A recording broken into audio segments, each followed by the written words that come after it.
The Bomber Mafia by Malcolm Gladwell. Welcome back to my channel. My name is Samuel and I want to make self-growth normal. If you want to make self-growth normal, because I don't want to do it alone, then make sure to smash that like button for the YouTube algorithm. Guys, first I want to apologize. I feel like recently I've been putting out maybe like one review a week at the most. Something tells me I'm going to be saying stuff like this the further I get into this YouTube channel stuff. I'm moving through a lot, not going through a lot. I'm trying to get promoted from where I'm at work to sales. My girlfriend and I we're trying to get into a different house. Maybe you have something like this. You find yourself trying to move into a different lifestyle area of something or multiple things in your life. Since moving here and since going into sales, starting doing book reviews, being with my girlfriend, this is the next step for me. If you want to comment below, I'm very curious. I'm always curious about this stuff. What the next step is for you or where you're at now, please feel free to let me know. I've just been studying a lot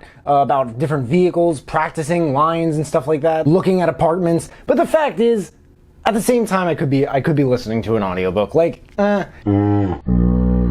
Anyway, when I saw that Malcolm Gladwell put out a new book, as always, I was like, Malcolm Gladwell put out a new book? Yes! However, a huge reason for this is always, it's just that Malcolm Gladwell books have this everything you know is wrong about this topic, and here's why, nature to them. So when I read that it was about how precision bombing can cripple the enemy and make war less lethal, I was like, this guy is not really like a known historian. What is going on? Sure, this book does have that everything you know about everything is wrong and here's why nature to it, but it's maybe not as prevalent as his other books. You see, precision bombing is a very specific, concrete subject, and Gladwell as an author I always thought to be like a specific and maybe even concrete journalist, as gilded as one. Not a gilded historian, despite the name of his podcast, Revisionist History. So I scratched my head and figured I'd check it out. What do I have to lose, right?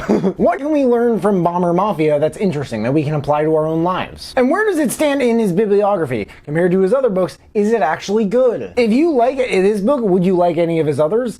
And why? In this review, I'm going to lay out my thoughts on this, my thoughts on the chapters, things that surprised me, things that like the wow moments. I'm also going to go over some standout quotes, who I recommend this book to, and what books to maybe check out next. The author looked at his bookshelf one day and he realized how many history books he had accumulated over the years about war, and how wars were more about precision bombing than anything else. Until this time, he had written mainly about social psychology. He gets plenty of books in a subject before he plans to write about it himself. Now, he finally found a way to write about war, and I didn't know about his interest in war before. He hasn't really talked that much about war in other books at all that I know of. The Bomber Mafia is a case study about how dreams go awry, and how when a new shiny idea drops down from the heavens, it doesn't land softly, it lands hard on the ground and shatters. The stories in this book are not war stories, although they do take place during wars. I was gonna say, I don't know about that, but actually that's a really good point. It's about a Dutch genius and his homemade computer, a band of brothers in central Alabama, a British psychopath, a pyrochemist basement set up in Harvard. There are 5 words you don't hear every day. And it's all a story about the messiness of our intentions, because we always forget the mess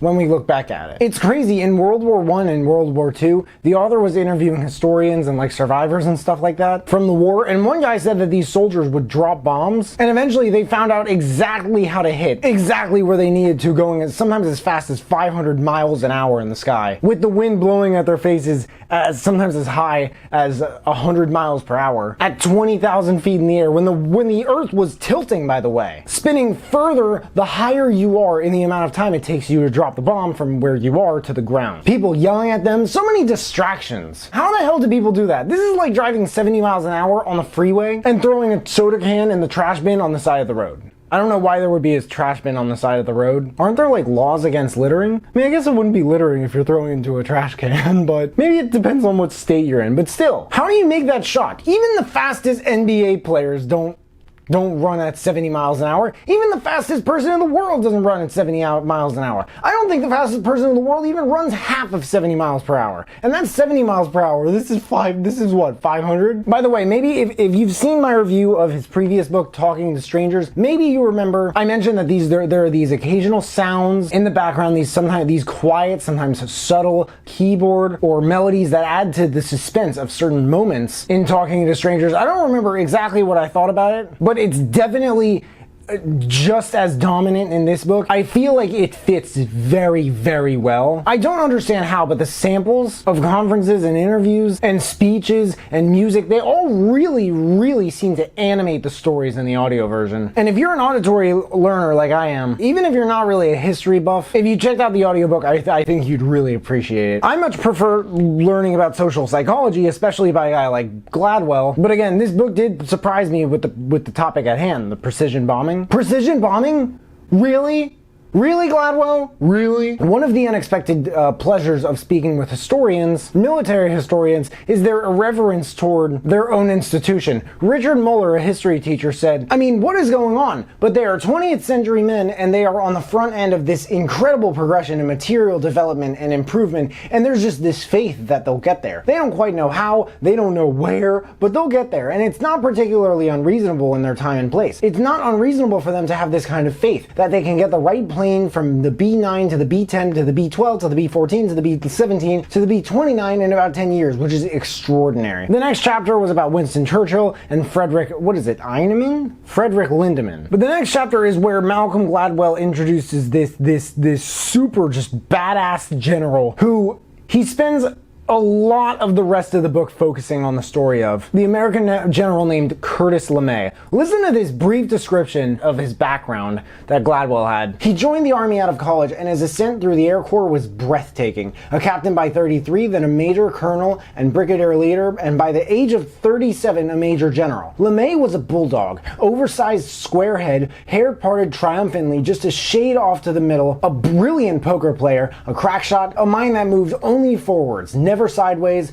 rational, imperturbable, and incapable of self-doubt. Isn't this gangster? I wanted to briefly showcase here Malcolm Gladwell's calculated yet somehow occasionally mercurial writing style. Who thinks sideways? Gladwell seriously knows how to introduce a character. Anyways, something around this time during the bombings of Frankfurt where basically lots of people were dying. I heard at some point there was a 20% survival rate. Gladwell introduced another guy named Haywood Hensel, who compared to LeMay as like a commander or an executor, is that a word? A person or institution appointed by a testator to carry out the terms of their will. A person who produces something or puts something into effect. That definitely describes LeMay. But Hensel kind of seemed like a joke compared to LeMay as an executor. The way Gladwell described him from playing the Man on the Flying Trapeze, a song which may as well have totally slapped at the time, to when they failed and lost a bunch of people, saying, I'm optimistic, we'll do this. Like LeMay just would not react like that at all. Hensel's like, we're gonna learn from this and keep moving forward. I get that. It is a really good mindset to have, but in the military in World War II, I don't know, compared to LeMay, he sounded like he would have been a much better kindergarten teacher than commanding officer. What I really like about how Gladwell introduced them was that he established this relativity for us, and it kind of framed that around us kind of seeing how badass LeMay was. It almost makes you wonder what it would be like for him to be in service now with everything that's changed after the wars. Come to think of it, I also kind of wonder how Hensel would have done things differently. This was almost a century ago. This was like 80 years ago or something. There's so much more they could do now. There were also some obscured experiments going on. Gladwell said the scale of different experiments and projects we had going on at the time for the military, for the sake of the military, it was insane. I mean, they had Americans working in corners, quote unquote, shrouded in darkness. Missions launched that no one heard about, and ideas being pursued in one place that contradicted ideas being pursued in another. As they said in the war, the right hand of the government didn't always know what the left hand was doing. The next chapter, called It's All Ashes, All That and That and That. Here's what I wrote.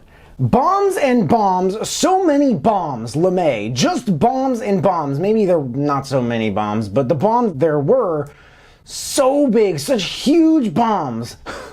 This one bombing that in Tokyo that LeMay ordered had left between 90 and 100,000 people dead, over 1 million people homeless, and about 270,000 buildings were destroyed in Tokyo. And all this happened in one night.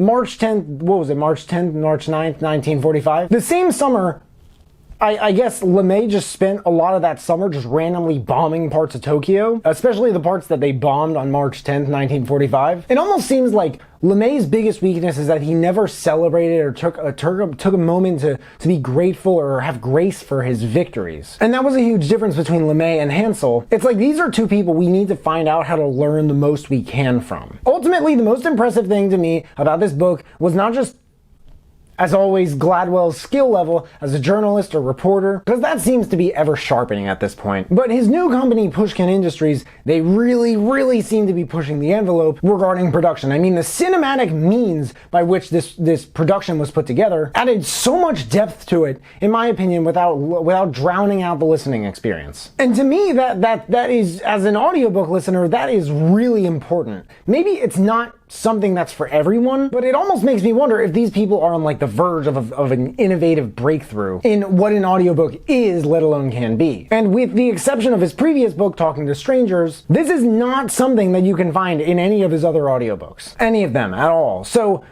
I don't know, it's a change that he's willing to make, and I still hope that he does it in more books, in the coming future. Being more about precision bombing than anything else, it nonetheless has a very different flavor to it, whereas, again, his other books tend to be about social psychology. The closest one I would compare to this is maybe David and Goliath. His other books, again, they tend to be about social psychology and how it can be used most in business settings. This had more of a, I was dreading using this guy's name since I love his work. I always seem to mention it in Gladwell reviews. It had more of a Robert Greene texture to it without the, here's what you do. You find out what their weaknesses are, and then you play upon them, or something like that. No, this is just, here's what LeMay did. And I'm not gonna say how you can do it too, because it's pretty insane. and this is just an exciting retrospective Gladwellian account of World War II bombings. It's not a playbook on modern warfare or anything. Quotes. This is so Air Force. All war is absurd. For thousands of years, humans have decided to settle our differences by obliterating each other. Software programmers have a beta version, then a 1.0, then a 2.0 because they realize they can never get it right the first time. When a problem solver is finally free to act, he will let nothing stand in his way. It was the duration of war, not the techniques of war, that caused the most suffering. Direction 1. I recommend this book for anyone who wants to check out an accessible account on World War bombings. Direction 2. If you like this book, you might like the 33 Strategies of War by Robert Greene, and The Art of War by Sun Tzu, and Ego is the Enemy by Ryan Holiday. The Bomber Mafia by Malcolm Gladwell. There's a link in the description if you guys want to check out and read the reviews. That and all the other books that I mentioned in this video if you want to check those out too. If you guys buy anything through the links in the description, then I get commission, which helps me build this channel and keep making these videos. If there are any other books that you guys want me to check out and review, please let me know in the comments below. Also, let me know if you checked out this book and you liked it. But hey, make sure to smash that like button, subscribe if you haven't already, because I don't get why people watch this far into my videos and they don't subscribe. But if you have subscribed and you want to turn it up just a notch and turn on that notification bell to get a notification whenever I drop new videos, that would mean the world to me. Thank you guys so much for watching. I really appreciate it. You can find me everywhere, and I will see you then.